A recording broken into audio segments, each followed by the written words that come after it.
Yes students, welcome to Bansal academy. मैं हूं आपका मेंटर अमनप्रीत सिंह। तो आज स्टूडेंट हम बात करने जा रहे हैं मेडिवल हिस्ट्री।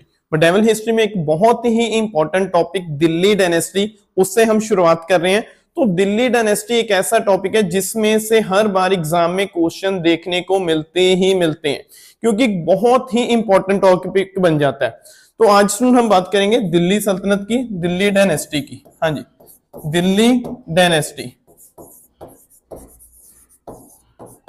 हाँ जी, तो स्टूडेंट जो दिल्ली डायनेस्टी है, दिल्ली डायनेस्टी एक बहुत ही इंपॉर्टेंट टॉपिक है। सबसे पहले ये याद रखो कि इसका जो टाइम पीरियड है ना, ये 1206 से लेकर 1526। हाँ जी, तो 1206 एडी से यह है। हाँ जी, तो 1206 एडी से बनेंगे 1526 एडी तक। तो लगभग 320 साल तक स्टूडेंट भारत के ऊपर जो 320, हाँ जी, तो स्टूडेंट 320 साल जो भारत में दिल्ली सल्तनत का टाइम पीरियड रहा है। तो इस समय में बहुत कुछ हुआ है। तो इस समय में 5 डायनेस्टीज आती हैं दिल्ली में, आगे फिर 5 डायनेस्टी है। लेकिन सबसे पहले स्टूडेंट ये याद करना पड़ेगा कि जो दिल्ली सल्तनत है उससे पहले कैसे इनका जो बैकग्राउंड, इनकी बैकग्राउंड क्या है। तो सबसे पहले स्टूडेंट एक आता है मोहम्मद बिन कासिम। हाँ जी, तो सबसे पहले स्टूडेंट एक नाम नोट करना, मोहम्मद बिन कासिम। हाँ जी, तो स्टूडेंट जो मोहम्मद बिन कासिम है, मोहम्मद बिन कासिम यह स्टूडेंट फर्स्ट टाइम किसी मुगल का अटैक था भारत के ऊपर 712 एडी में। हाँ जी, तो यह स्टूडेंट याद रखना, यह कोई फर्स्ट मुगल है, यह स्टूडेंट कोई पहला मुस्लिम अटैक है भारत के ऊपर। इससे पहले कोई भी मुस्लिम अटैक नहीं हुआ। तो इसके अटैक से के बाद ही जो इंडिया में स्टूडेंट एक तरह से जो ग्राउंड है तैयार होना शुरू हुआ। तो 712 में स्टूडेंट इसने सबसे पहले जो अटैक किया था सिंध पे। तो सिंध में उस समय दाहिर, सिंध का किंग था दाहिर। हाँ जी, तो यहां पे स्टूडेंट नोट करना, जो सिंध का किंग है दाहिर। तो एक्चुअली इसको जो उस समय स्टूडेंट श्रीलंका में से एक जो स्टूडेंट जहाज जो जा रहा था अरब के खलीफा के लिए, उसमें काफी जो हम ये बोल सकते हैं गिफ्ट वगैरह थे अरब के खलीफा के लिए। लेकिन जब वो देवल की बंदरगाह के पास पहुंचा तो वहां पे उसको लुटेरों ने लूट लिया। तो इसकी रिस्पॉन्सिबिलिटी जो स्टूडेंट अल हजाज ने जो उस समय उस किसके ऊपर लगाई, तो अल हजाज ने बोला कि इसके लिए रिस्पॉन्सिबल है दाहिर। तो दाहिर ने बोला कि यह एरिया मेरे प्रोटेक्शन में नहीं है, तो मैं इसके लिए रिस्पॉन्सिबल नहीं हूं। लेकिन अल हजाज ने कोई भी बात सुनने से इनकार करते हुए मोहम्मद बिन कासिम को भारत के ऊपर भेजा। तो स्टूडेंट मोहम्मद बिन कासिम है जो 712 में उसने भारत के ऊपर अटैक किया। तो ये बात याद रखना, 712 में स्टूडेंट मोहम्मद बिन कासिम ने भारत के ऊपर अटैक किया। तो उस समय किंग कौन है वहां पे, दाहिर। तो अब एक्चुअली इसकी एंट्री तो 711 में ही इंडिया में हो गई थी। हाँ जी, तो स्टूडेंट 711 में इसकी एंट्री हो गई थी, लेकिन इसने अटैक किया था 712 में रावत। हाँ जी, तो स्टूडेंट रावत के मैदान में अब मोहम्मद बिन कासिम वर्सेस दाहिर। तो स्टूडेंट इनके मध्य जो मोहम्मद बिन कासिम और दाहिर के मध्य रावत के मैदान में युद्ध हुआ, जिसको बैटल ऑफ रावत बोला जाता है। तो अब रावत का युद्ध कब हुआ था, 712 एडी में। हाँ जी, तो स्टूडेंट अब याद रखना, तो रावत के मैदान में जो दाहिर है यह हार जाते हैं। तो Dahir was a last Hindu governor of Sindh, ये भी याद रखना, क्योंकि इसके बाद जितने भी मोस्टली गवर्नर हैं वो मुस्लिम ही बने थे। तो अब स्टूडेंट दाहिर है जो 712 में हारते हैं, हारते ही स्टूडेंट इनकी मृत्यु हो जाती है। जब इनकी मृत्यु हुई तो इस तरह से सिंध के ऊपर कब्जा किसने कर लिया, तो सिंध के ऊपर स्टूडेंट कब्जा कर लिया मोहम्मद बिन कासिम ने। तो इसके नेक्स्ट ईयर ही उसने 713 में जैसे मुल्तान और उसके आसपास के कुछ एरियाज को भी उसने एक्वायर किया, कब्जे में किया। लेकिन 714 में स्टूडेंट उसको अल हजाज के हुक्म के साथ जो स्टूडेंट हैंग कर दिया गया, इसको फांसी दे दी। तो इस प्रकार इसकी मृत्यु हो गई। तो इसीलिए जो मोहम्मद बिन कासिम है यह कोई बहुत इसकी इसमें से और क्वेश्चन नहीं बनते, तो इसमें से इतने क्वेश्चन बनते हैं, ये कब आया, कहां से आया। तो और एक सबसे इंपॉर्टेंट पॉइंट स्टूडेंट, इसी ने फर्स्ट टाइम इंडिया में जजिया इन्वेंट किया था। जजिया की शुरुआत करने वाला यह पहला किंग था, इससे पहले किसी ने जजिया नहीं वसूला। तो ये भी याद रखना, 714 में इसकी मृत्यु हो गई। तो जब स्टूडेंट 714 में इसकी मृत्यु हुई तो उस समय टाइम पीरियड क्या था, राजपूत डायनेस्टीज का टाइम पीरियड चल रहा है। तो उसके बाद स्टूडेंट एक आया मोहम्मद, फिर आया मोहम्मद बिन गजनबी, हाँ जी, या महमूद गजनबी। तो अब स्टूडेंट उसके बाद आया महमूद, महमूद गजनबी,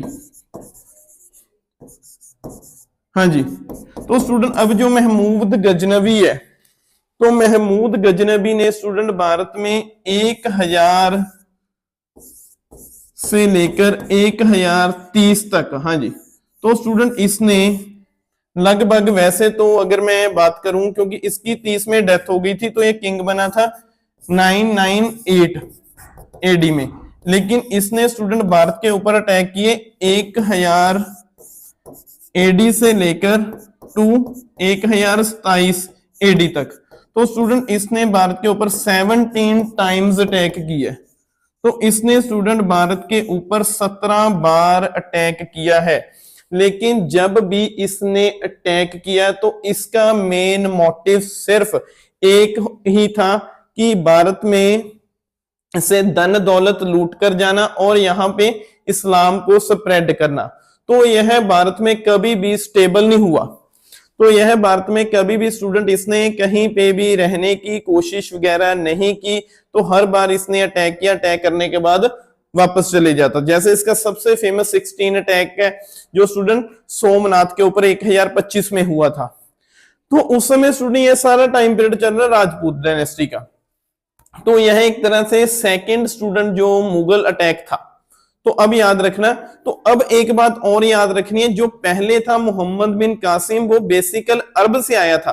तो यह स्टूडेंट अफगानिस्तान से आने वाला पहला जो इन्वेटर था, अटैक किया था इसने अफगानिस्तान से आकर। तो इसके बाद स्टूडेंट एक और नाम आता है जिसका नाम है मोहम्मद गौरी, हाँ जी। तो स्टूडेंट मोहम्मद गौरी है जो हाँ जी। तो स्टूडेंट 1173 एडी में वो गौड़ का किंग बना, गौड़। तो गौड़ स्टूडेंट, जो स्टूडेंट उस समय, अब गौड़ भी बेसिकली स्टूडेंट जो गौड़ गजनी, हाँ जी। तो स्टूडेंट गौड़ी ये वाला जो एरिया है यह भी बेसिकली अफगानिस्तान में था, गजनी भी जो इसको बोल सकते हैं, हाँ जी। तो स्टूडेंट इसमें इसने गौरी ने इस इलाके को, गजनी को जीतने में जो हेल्प की अपने भाई की, हाँ जी।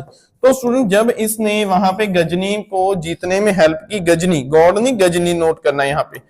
तो गजनी को स्टूडेंट इसने जीतने में 773 में अपने भाई की हेल्प की, हाँ जी। तो उसके बाद स्टूडेंट इसका भाई ने इसको वहां का इंडिपेंडेंट किंग मान लिया कि आप वहां से अपनी मर्जी से रूल कर सकते हो। लेकिन स्टूडेंट अब इसके भाई है जो गयासुद्दीन, हाँ जी। तो लेकिन ये उनको ही अपना एक तरह से नेता मानता रहा। इसने कभी भी अपने आप को इंडिपेंडेंट किंग नहीं माना, इसने ना कभी खुतबा पढ़ाया है।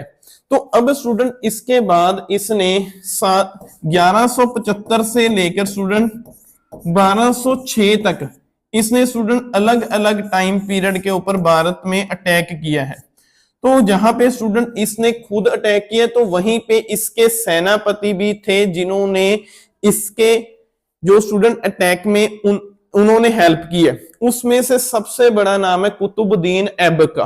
बाकी भी नाम है जो आगे हम डिस्कस करेंगे, जैसे ताजुद्दीन जल्दौश है, फिर जो बख्तियार खलजी है। तो ऐसे स्टूडेंट इसके सेनापति थे। तो उनमें से स्टूडेंट सबसे जो नाम इंपॉर्टेंट आपने नोट करना, कुतुबुद्दीन ऐबक। तो अब स्टूडेंट कुतुबुद्दीन ऐबक जो उस समय बेसिकली स्टूडेंट लाहौर में था, कुतुबुद्दीन ऐबक लाहौर में था। तो 1206 में गौरी की डेथ हो जाती है। तो गौरी की जब 1206 में डेथ हुई तो ऐबक ने स्टूडेंट वहां पे ही 1206 से ही इसने जो स्टूडेंट शुरुआत कर दी दिल्ली डायनेस्टी की। लेकिन अब नोट करने वाली बात है इसकी कैपिटल तो इसकी कैपिटल है लाहौर, तो ये बात नोट करनी है। तो इस प्रकार से स्टूडेंट ऐबक ने शुरुआत की दिल्ली डायनेस्टी की। हाँ जी, तो अब लेकिन स्टूडेंट इसमें एक बात और आपने नोट करनी है, जो ऐबक ने दिल्ली डायनेस्टी की शुरुआत की है, लेकिन इसी से स्टूडेंट स्लेव डायनेस्टी, हाँ जी, तो स्टूडेंट स्लेव डायनेस्टी की शुरुआत होती है, क्योंकि जो कुतुबुद्दीन ऐबक वो स्लेव था, गुलाम था गौरी का। इस प्रकार स्टूडेंट स्लेव डायनेस्टी की 1206 में शुरुआत होती है। इसी को हम बोलते हैं कि जो स्टूडेंट ओरिजिन ही दिल्ली सल्तनत का ओरिजिन इसके साथ ही हुआ है। तो अब स्टूडेंट इसमें अब नोट करना, इस प्रकार स्लेव डायनेस्टी की शुरुआत हो जाती है 1206 से। तो अब एक क्वेश्चन आपसे पूछा जाएगा, सबसे पहले एक क्वेश्चन पता होना चाहिए। तो स्टूडेंट दिल्ली में जब हम दिल्ली डायनेस्टी पढ़ते हैं ना, दिल्ली डायनेस्टी, तो इसमें 5 डायनेस्टीज आती हैं। हाँ जी, तो स्टूडेंट इसमें जो 5 डायनेस्टी आती है ना, सबसे पहली है जो स्टूडेंट स्लेव डायनेस्टी। तो यहां से सीक्वेंस भी पूछा जाएगा, यहां से क्वेश्चन भी बनते हैं। अभी जो स्लेव डायनेस्टी है स्टूडेंट, इसका टाइम पीरियड 1206 से लेकर 1290 एडी। हाँ जी, तो 1206 एडी से लेकर स्टूडेंट 1290 एडी तक जो स्टूडेंट भारत में स्लेव डायनेस्टी का टाइम पीरियड है। हाँ जी, देन इसके बाद आती है स्टूडेंट खिलजी डायनेस्टी। अब नोट करने वाली बात यह है कि खिलजी डायनेस्टी 1290 एडी से लेकर 1320 एडी तक है। हाँ जी, तो स्टूडेंट इसको आप जो स्टूडेंट शॉर्ट टाइम पीरियड भी नोट कर सकते हो, स्मॉल टाइम पीरियड। तो भारत में दिल्ली डायनेस्टी में जब हम स्टूडेंट दिल्ली डायनेस्टी को कवर करते हैं ना, उसमें यह जो खिलजी डायनेस्टी है इसका टाइम पीरियड सबसे छोटा है। तो यहां से भी क्वेश्चन बनते हैं, क्योंकि देखो क्वेश्चन कहीं से भी बन जाता है। तो अब पहले याद रखना, सबसे पहले स्लेव डायनेस्टी है, देन खिलजी डायनेस्टी, उसके बाद है स्टूडेंट तुगलक डायनेस्टी। हाँ जी, तो स्टूडेंट अभी जो नंबर 3 के ऊपर है तुगलक डायनेस्टी। अब नोट करो, तुगलक डायनेस्टी 320 से लेके 1414, तो स्टूडेंट 1414 एडी तक है। तो यह इसके लिए एक बात और नोट करने वाली है, क्योंकि स्टूडेंट यह वो टाइम पीरियड है जिसमें सबसे बड़ा टाइम पीरियड था इसका, तो इसीलिए इसको नोट कर सकते हो। तो स्टूडेंट अब नोट आपने क्या करना है, ये क्या है, इसका शॉर्ट टाइम पीरियड है, स्मॉल टाइम। हाँ जी, तो स्टूडेंट इसका आप बोल सकते हो बिग या लॉन्ग टाइम, लॉन्ग टाइम, कुछ भी जो आपको अच्छा लगे।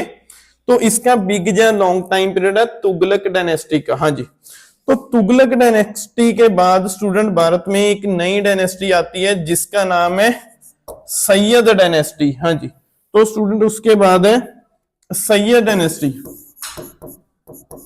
तो अब जो सैयद डायनेस्टी है, सैयद डायनेस्टी स्टूडेंट नंबर 4 के ऊपर आती है। हाँ जी, तो सैयद डायनेस्टी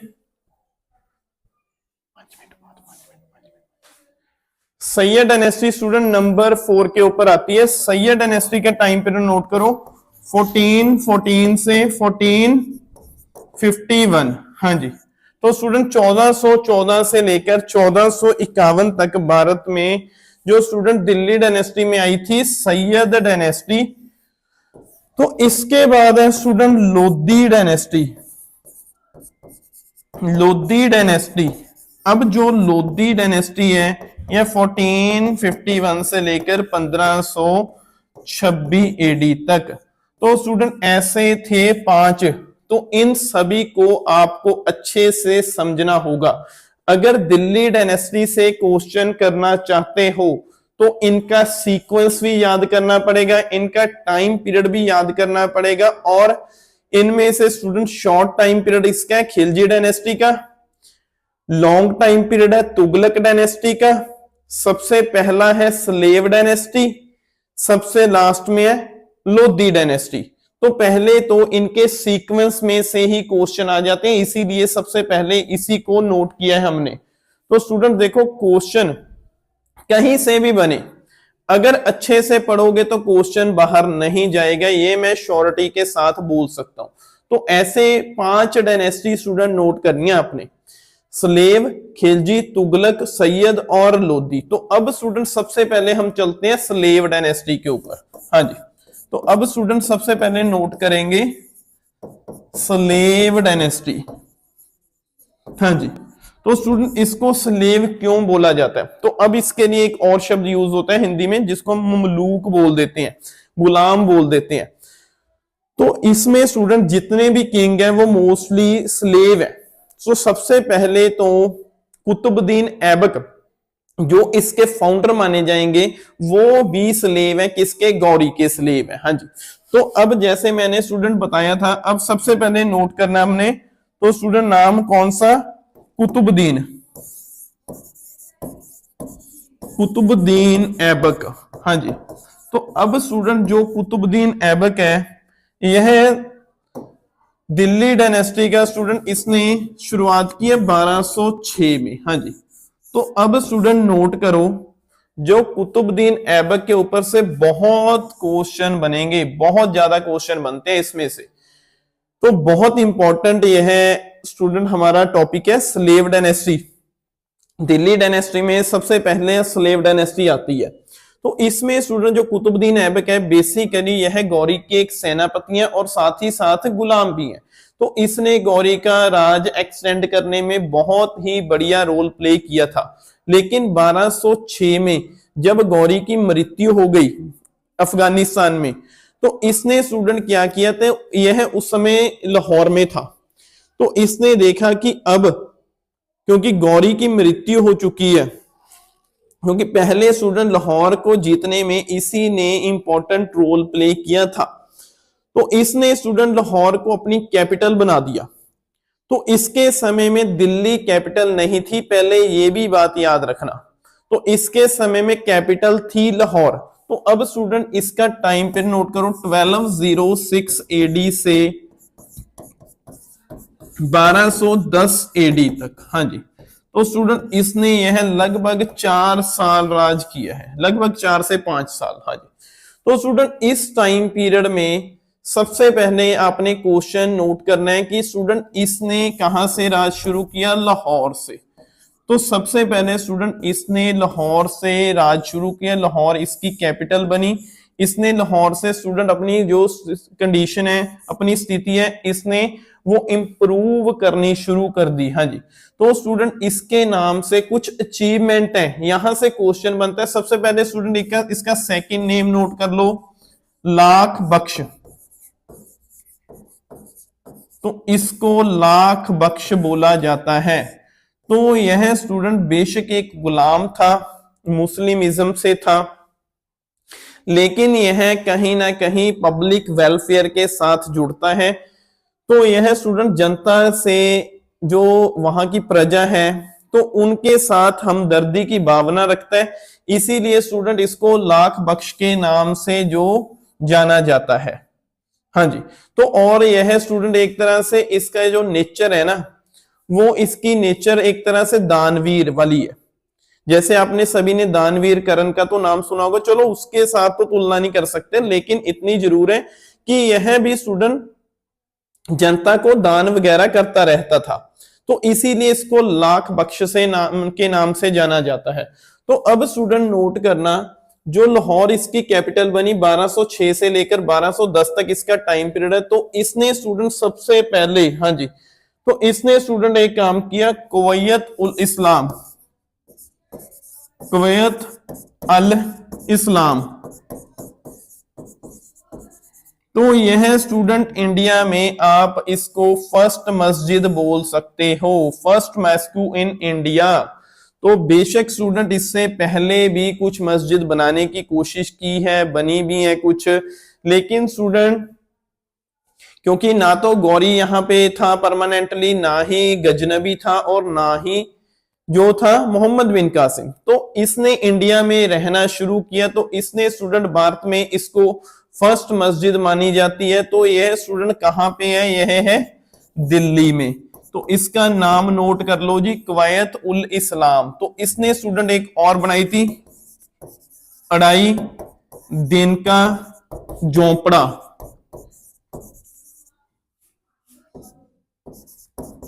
अढ़ाई दिन का झोंपड़ा। तो स्टूडेंट इसको बनने में बेशकल अढ़ाई मतलब 2.5 दिन लगे थे, तो इसीलिए स्टूडेंट इसका नाम ही रख दिया अढ़ाई दिन का झोंपड़ा। ये कहां पे? अजमेर में है। तो अब स्टूडेंट नोट करो, यह मस्जिद कहां पे थी? बेसिकली यह मस्जिद थी अजमेर में, अढ़ाई दिन का झोंपड़ा।